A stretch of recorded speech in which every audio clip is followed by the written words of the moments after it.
Salut.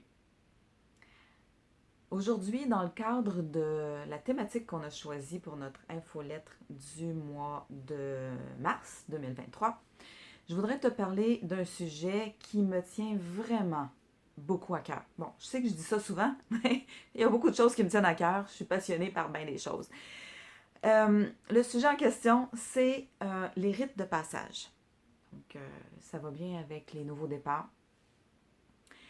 Euh, Il y a plusieurs choses dont j'ai envie de te parler par rapport au rite de passage. La première, c'est, j'ai envie de te parler de l'étymologie.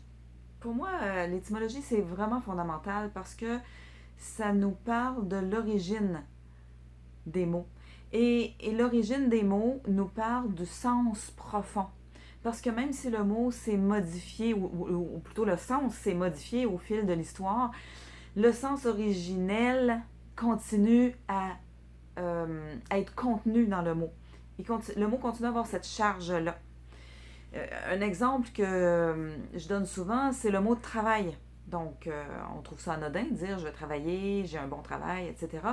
Mais l'origine étymologique du mot travail, c'est le mot trépalium, qui vient du latin et qui est un instrument de torture pour les esclaves. Donc moi, quand j'ai découvert ça, je me suis dit, je pense que j'aime mieux arrêter de travailler puis commencer à œuvrer à la place. À l'époque, jusqu'au 14e siècle, c'est le mot ouvrer, en ancien français, qui est devenu œuvrer aujourd'hui, qui était utilisé pour les gens libres. Et œuvrer, ou ouvrer, ça veut dire créer une œuvre. Ça n'a pas du tout, le même sens. Alors, tu sais, déjà le mot travail, même aujourd'hui, il y a un sens de laborieux. Alors, je reviens au mot rite de passage. Donc, ou à l'expression rite de passage. Alors, un rite, aujourd'hui, on a tendance à toujours associer ça avec une pratique religieuse, alors que c'était pas du tout le cas à l'origine et même encore aujourd'hui, il y a beaucoup de cultures où il y a des rites qui ne sont pas associés à des pratiques religieuses du tout. Le mot rite en lui-même vient du latin ritus, qui veut dire une pratique, une coutume, une méthode, tout simplement. Alors, donc, les rites de passage, la première personne à utiliser cette expression-là, c'est un Français, un ethnologue français qui s'appelle Arnold van Gennep et qui a écrit un livre qui s'appelle Rites de passage en 1909. Donc, ça fait déjà au-dessus de 100 ans de ça. Et pour expliquer que dans toutes les étapes importantes de la vie, la plupart des cultures ont mis en place des pratiques ritualisées pour aider les membres de sa communauté à vivre le passage en question. Donc, il y a plusieurs passages qu'on expérimente dans la vie normale d'un être humain. Le premier, c'est la naissance.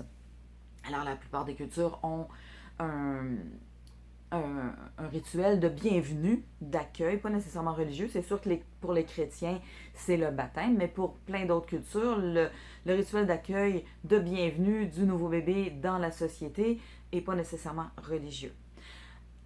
Un autre passage crucial dans la vie d'un être humain, c'est le passage de l'enfance à l'âge adulte. Et moi, ce passage-là, je trouve qu'il est particulièrement négligé et malmené dans notre culture occidentale. Tu sais, dans la plupart des cultures traditionnelles, l'adolescence n'existe même pas. Les humains sortent de l'enfance pour devenir tout de suite des adultes. Alors, et il y a un rite, donc il y a un passage, une phase de transformation entre les deux. Et c'est un moment très très fort, c'est un des moments les plus forts dans la vie des humains des communautés traditionnelles. Et du fait qu'on n'a plus ça dans notre société, je pense que ça contribue à faire que l'adolescence s'éternise pour beaucoup d'individus. Ça dure jusqu'à la vingtaine, des fois même plus tard.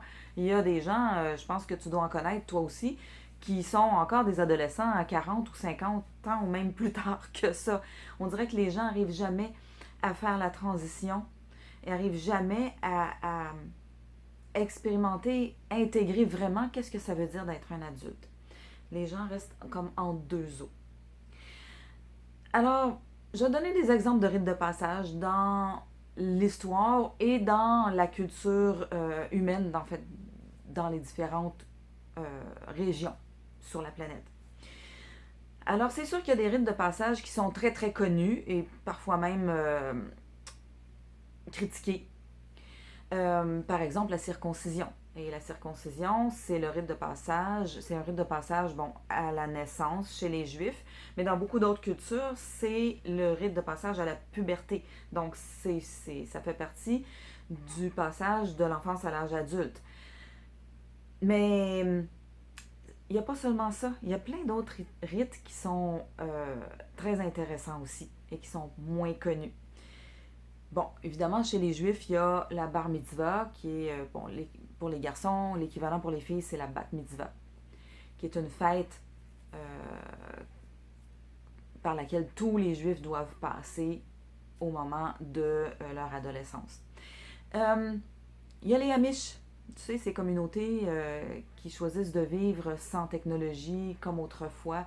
Eh bien, les Amish, à la fin de l'adolescence, au début de l'âge adulte, donnent à tous leurs membres le mandat d'aller vivre dans la société normale, entre guillemets, quelques mois. Et puis après, les gens de la communauté Amish choisissent s'ils décident de revenir parmi leur communauté d'origine ou s'ils décident de rester dans la société standard, on va dire. D'autres rituels, bon, dans des sociétés traditionnelles, il y a beaucoup de rites, par exemple, d'épreuves physiques. Il y a des tribus qui vont exiger, par exemple, à un jeune adolescent de courir nu parmi un troupeau. Ou de partir pêcher un poisson rare et très difficile à attraper. Ou de faire des combats. Il y a d'autres types de rites qui sont des marques corporelles, donc des tatouages ou des scarifications qui disent que tu es devenu un adulte. Alors, ces marques-là sont apparentes sur le corps et sont le signe que tu es un adulte. Chez les Amérindiens, il y a très souvent le rite de passage de l'enfance à l'âge adulte. C'est ce qu'on appelle une quête de vision, qui est très souvent accompagnée par la prise de substances psychotropes qui permettent un état modifié de conscience. Et donc, la quête de vision, c'est comme un appel au monde invisible, au monde des esprits, parfois des ancêtres ou d'autres esprits, pour recevoir des messages sur quel est le meilleur moyen de vivre ma vie d'adulte. Chez les Japonais, le rite de passage de l'enfance à l'âge adulte, c'est les jeunes sont vêtus avec des vêtements d'adultes, donc ils doivent quitter leurs vêtements d'enfant, prendre des vêtements d'adultes, changer leur coiffure, donc ils se font faire une coiffure d'adulte et parfois même ils reçoivent un nouveau nom, un nom d'adulte. Donc c'est vraiment, ça marque un changement. Et chez les chrétiens, ça fait longtemps qu'il n'y a plus de rite de passage en tant que tel, pour l'adolescence en tout cas. Dans notre société occidentale laïcisée, encore moins. Bon, certains ethnologues vont dire, oui, mais il y a des rites de passage qui ne sont pas formalisés, comme par exemple la remise de diplôme ou même le bizutage, tu sais, le taxage dans les collèges ou les universités. Le problème, c'est que ce n'est pas systématique, premièrement, et ce n'est pas reconnu par l'ensemble de la société, ces pratiques-là. Il y a des personnes qui disent que, tu sais, dans la société occidentale, il y a beaucoup de gens, de jeunes adultes, même d'adultes plus avancés en âge, qui ont ce qu'on appelle des comportements qui courent les sports extrêmes. On appelle ça un comportement ordalique. C'est un bien grand mot pour dire que c'est une façon de se tester. De tester les limites de nos capacités, de tester en fait, de frôler la mort, même parfois. C'est possible que ce soit une façon pour beaucoup d'humains de chercher à aller atteindre cet état intérieur qui te dit, ça y est, il y a un changement qui a été fait à l'intérieur de moi. J'ai quitté un état X pour passer à un état Y, qui est souvent un état plus grand, plus fort, plus compétent, avec une nouvelle sagesse, avec des nouvelles prises de conscience, une nouvelle vision de la vie, une nouvelle compréhension de la vie. Donc, ça ne m'étonnerait pas que ce soit vrai. Parce que il y a un monsieur que j'aime beaucoup, qui s'appelle William Bridges, qui a dédié sa vie à ce que lui a appelé des transitions de vie. Et pour moi, les transitions de vie, c'est la même chose que les rites de passage. Et ce qui explique, c'est que à plusieurs moments dans la vie, et pas seulement à l'adolescence, mais à plusieurs moments même de la vie adulte, il y a des moments où on a besoin de faire des changements assez importants pour que juste changer, juste dire, bon, ben, je quitte l'ancien, puis je rentre dans le nouveau, ce n'est pas suffisant. Alors, je reviens un petit peu en arrière avec le monsieur qui s'appelle Arnold van Gennep et qui a écrit son livre Les rites de passage en 1909 et dans lequel il décrit 3 phases à la majorité des rites de passage dans toutes les cultures. Et ces 3 phases-là sont la première, la séparation, qu'on peut associer à ce qu'on appelle une mort symbolique. Donc en fait, on se sépare du groupe, de la vie habituelle, de la vie de tous les jours. La deuxième phase, c'est ce que Van Gennep a appelé la marge, qui est comme une espèce de retrait.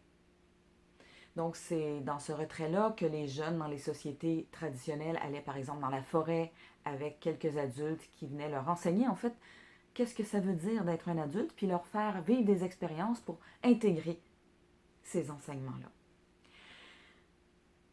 Donc, au-delà des scarifications ou des danses ou de ces choses-là, il y avait tout un accompagnement et un apprentissage et un enseignement qui accompagnaient ces pratiques. Et la troisième étape, Van Gennep l'a appelée la réintégration. Donc, en fait, on revient dans le groupe habituel, mais on revient transformé. Et le groupe nous accueille en tant que tel. Le groupe ne va pas remettre en question qu'on est transformé, changé, et que dorénavant, par exemple, pour revenir au rite de passage de l'adolescence, on n'est plus un adolescent, on est devenu un adulte. Et on est considéré un adulte à part entière. On n'a pas ça dans la société occidentale contemporaine. Et William Bridges a aussi déterminé 3 phases à ce qu'il appelle des transitions de vie. Et les 3 phases sont la fin de l'ancien, la zone neutre et le nouveau départ. Donc, moi, je fais un parallèle tout de suite avec Van Gennep, donc la séparation, la fin d'avec l'ancien, la zone neutre, donc qui est la marge, l'espèce de zone tampon entre les deux, et la réintégration, c'est le nouveau départ sur des nouvelles bases. William Bridges a accompagné des milliers de personnes tout au long de son parcours professionnel à vivre ces transitions-là. Alors, ça peut être une transition au niveau de ton métier. Quelque chose qui ne va plus, tu n'as plus envie de faire ce que tu faisais avant pour quelque raison que ce soit. Que tu aimes ton métier ou pas, tu peux avoir envie de changement de toute façon. Et juste changer d'emploi, changer de boulot ou quitter un emploi pour se partir à son compte, ce n'est pas suffisant. Ce n'est pas suffisant pour plein de raisons. Souvent, on a un deuil à faire de l'ancien parce que c'est rare que tout ce qu'il y avait dans l'ancien était détestable. Souvent, on quitte, par exemple, un emploi ou on quitte une relation de couple ou on quitte un lieu pour un autre quand on déménage. Et souvent, dans l'ancien, il y a des choses qu'on aimait beaucoup et pour lesquels on a besoin de faire un vrai deuil. Et la zone neutre, elle sert à ça, entre autres. D'abord, faire le deuil de l'ancien. Faire aussi la guérison de ce qui a été blessant dans l'ancien. Et la phase suivante dans la zone neutre, ce que William Bridges appelait la zone neutre, ou que Van Gennep appelait la marge, c'est découvrir de quoi tu as réellement envie dans le nouveau. Parce que des fois, on se précipite sur quelque chose de nouveau sans avoir fait ce processus-là. De quoi j'ai vraiment envie? Est-ce que j'ai envie, au Québec, on dit changer 4,30 sous pour une pièce, changer 4,25 sous pour $1, hein, pour traduire pour les Européens? Ça ne marche pas, c'est pas une vraie transition. Finalement, on se retrouve à choisir quelque chose qui est similaire à ce qu'on faisait avant et c'est pas satisfaisant. Alors, la transition, donc ce moment-là de rite de passage, que ce soit à l'adolescence, que ce soit à l'âge adulte, pour changer de métier ou pour changer de lieu de vie ou pour changer de compagnon ou compagne de vie, c'est quelque chose de fondamental. Et si ça te parle et tu as envie d'en savoir plus, je t'invite vraiment à lire le livre Transition de vie de William Bridges. C'est un petit bijou. Et il y a plein de tuyaux vraiment extraordinaires pour nous aider à traverser ces périodes-là de notre vie.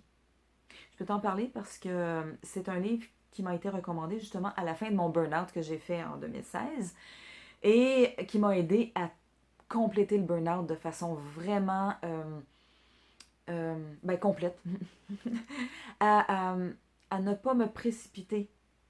Parce que c'est sûr que ces transitions-là sont souvent très inconfortables et on a tendance à vouloir en sortir le plus vite possible.